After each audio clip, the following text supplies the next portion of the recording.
Ben, moi, j'ai décidé aujourd'hui de vous parler vous donner un peu un aperçu de qu'est-ce qui se fait présentement, qu'est-ce qui se développe au niveau des biotechnologies minières, qu'est-ce qui peut contribuer pour le développement des mines vertes et efficientes. Donc, après avoir entendu Alain, je dirais pas que c'est un état des lieux, mais c'est plus qu'on explore. Ça a encore à très bas TRL, mais il y a quand même des belles choses qui se font.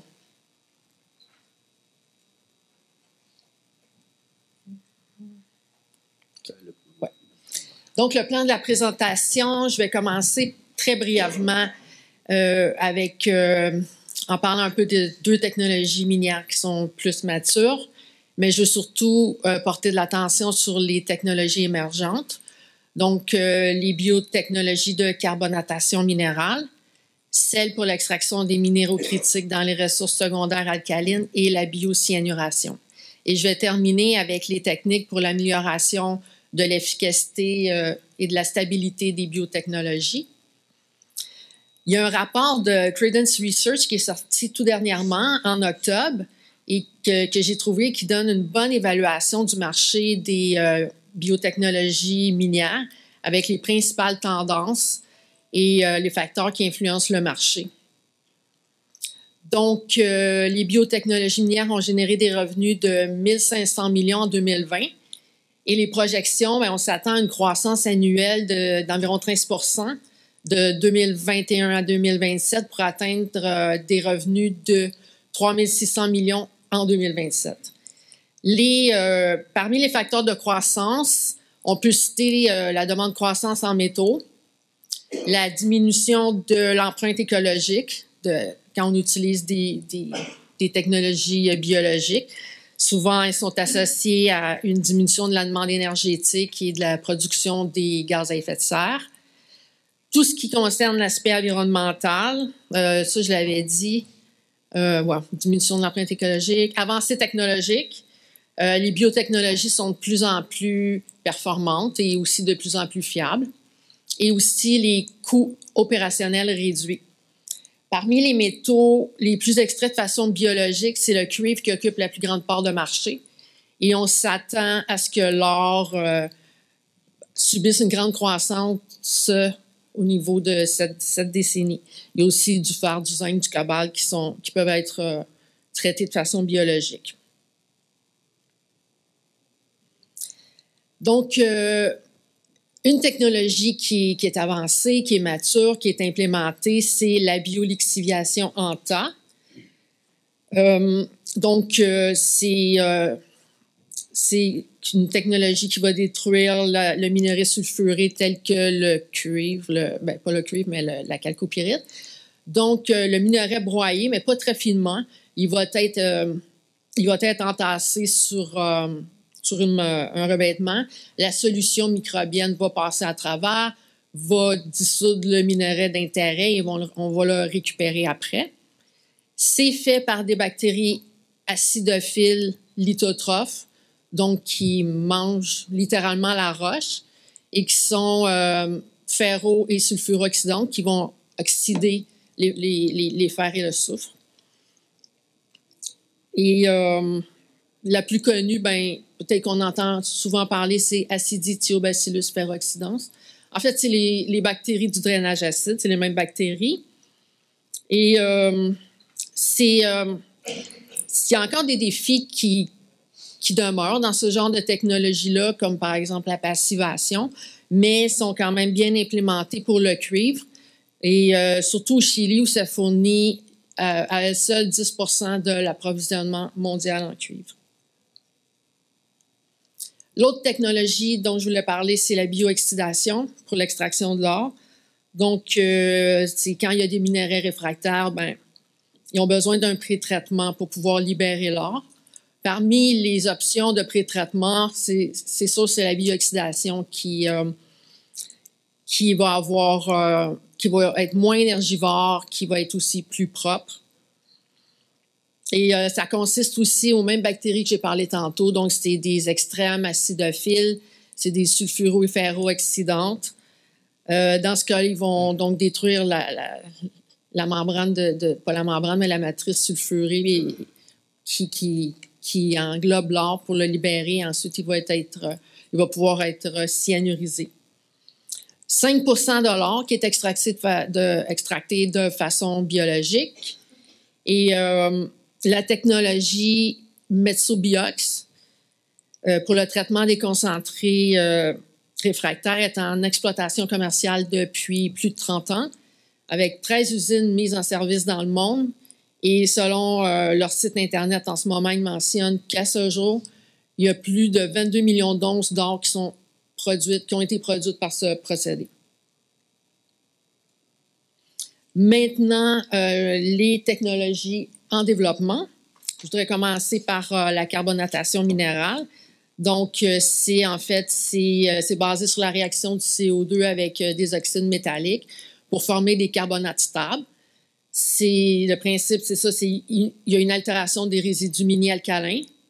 Ça produit des solutions riches en cations divalents, particulièrement le magnésium et le calcium. Et ils vont réagir avec les CO2 pour former les minéraux carbonatés stables comme le MgCO3, le CaCO3. Et ça, c'est stable même avec les pluies acides. On peut laisser ça de façon permanente ou on peut aussi les réutiliser, comme par exemple, ça peut être réutilisé dans l'industrie de la construction. Donc, on estime qu'au Québec, seulement, il y a 1,7 million de tonnes de CO2 qui ont été séquestrées passivement par les résidus de serpentine. Et d'après l'OSGS, les résidus miniers ultramafiques ont une capacité de storage dynamique de 7 millions de tonnes de CO2 par année. Ça, c'est de façon dynamique. Donc, si on y va avec des procédés passifs, c'est extrêmement lent, mais il y a des façons d'accélérer ça. Une des façons, c'est l'utilisation des micro-organismes. Il y a deux types de mécanismes microbiens qui sont particulièrement utilisés.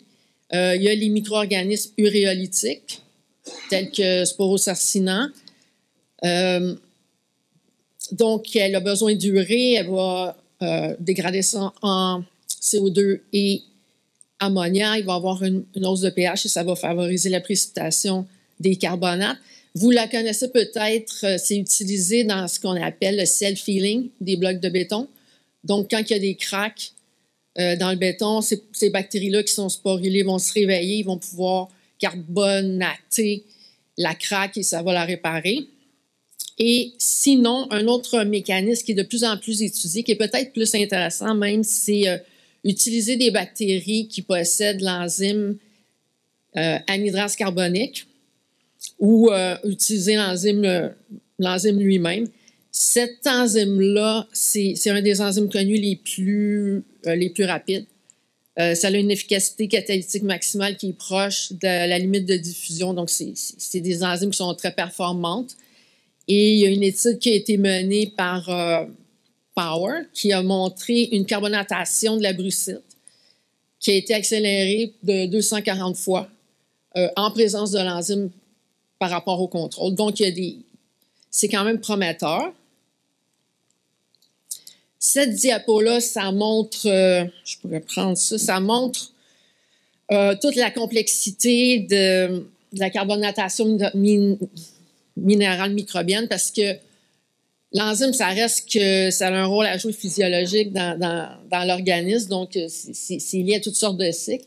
Dans cet exemple-là, c'est un champignon qui possède deux enzymes, la canne A ici et la canne B, une qui est vraiment au niveau cellulaire et l'autre qui va être excrétée dans l'environnement extracellulaire qui va faire l'hydration du CO2 en bicarbonate, puis là, ça va réagir avec les métaux pour faire les carbonates.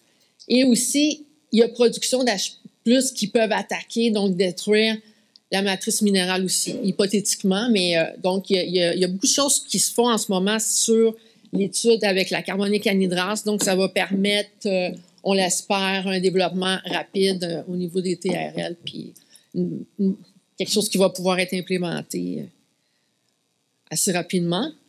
L'autre chose que je voulais parler, c'est encore la biolixiviation, mais cette fois-ci, au niveau des minéraux critiques pour avoir une extraction rapide et économique à partir de résidus alcalins ou à partir, en fait, de n'importe quel résidu minier ou métallurgique.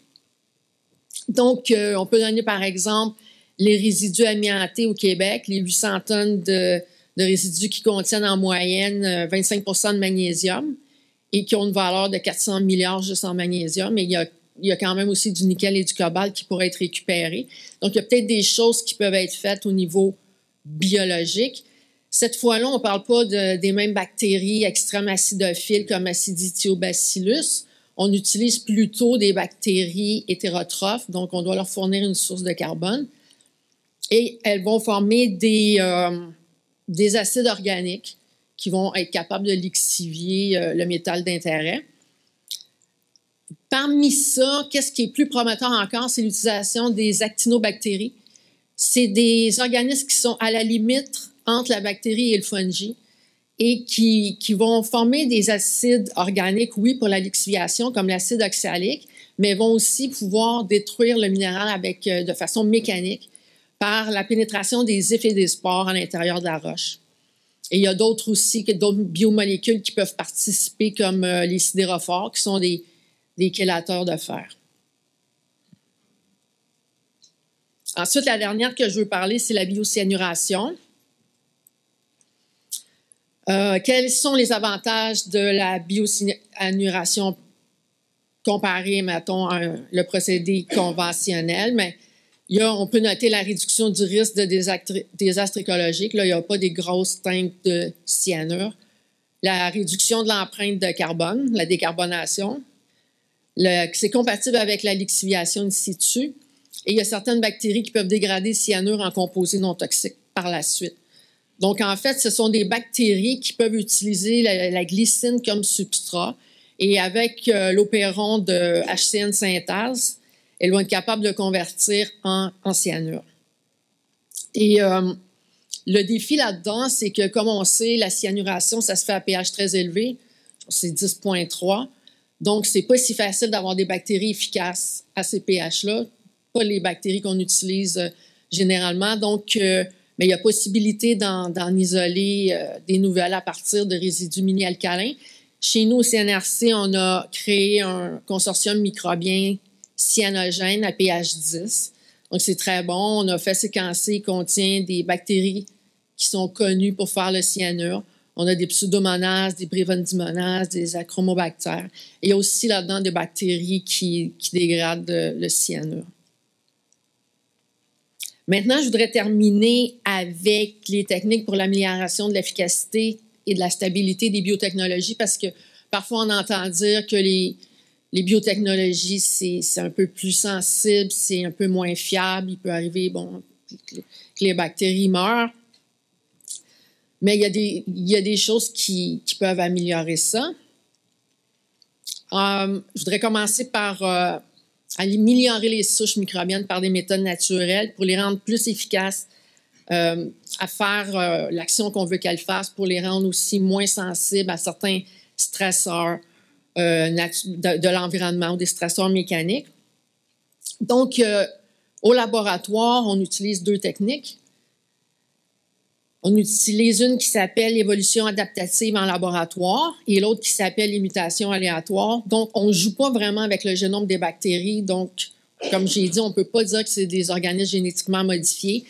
Dans l'évolution adaptative laboratoire, c'est qu'on soumet les bactéries à une pression sélective. Ça peut être, par exemple, des sels ou une concentration élevée de sels.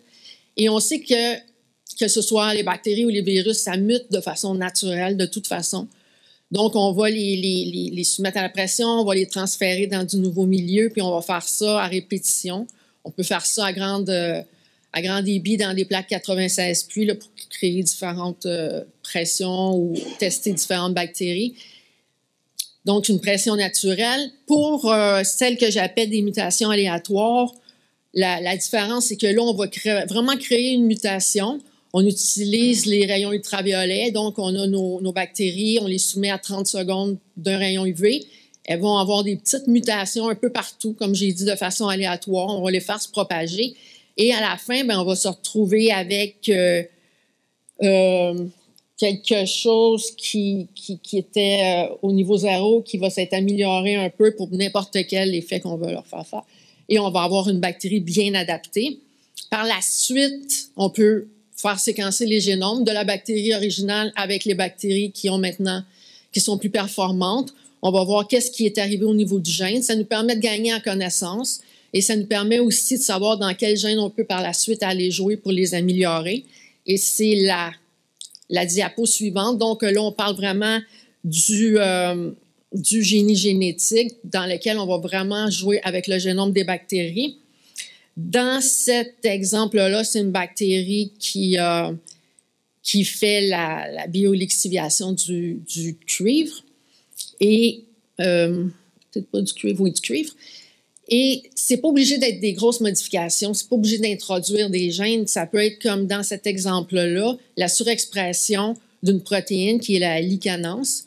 Et on met peut-être un promoteur plus puissant, la protéine est surexprimée et ça va se traduire par une meilleure production de PS, les exopolysaccharides, une plus grande formation de biofilms qui est importante pour la lixiviation et donc une meilleure lixiviation du cuivre. Je veux donner un autre exemple, assez récent aussi, donc ça a été la modification d'une bactérie gluconobactère pour améliorer l'extraction des éléments des terres rares. Ce qu'ils ont fait, c'est qu'ils ont fait un knockout d'un gène, le gène PSTS. C'est un gène pour le transport des phosphates. Et ça a permis d'augmenter l'efficacité de lixiviation des terres rares de 18%. Et par la suite, ils ont combiné ça avec la surexpression du gène de la glucose déshydrogénase et ça a permis d'augmenter l'efficacité à 30%. Donc, c'est des petites modifications qui sont pas négligeables au niveau de la performance des bioprocédés.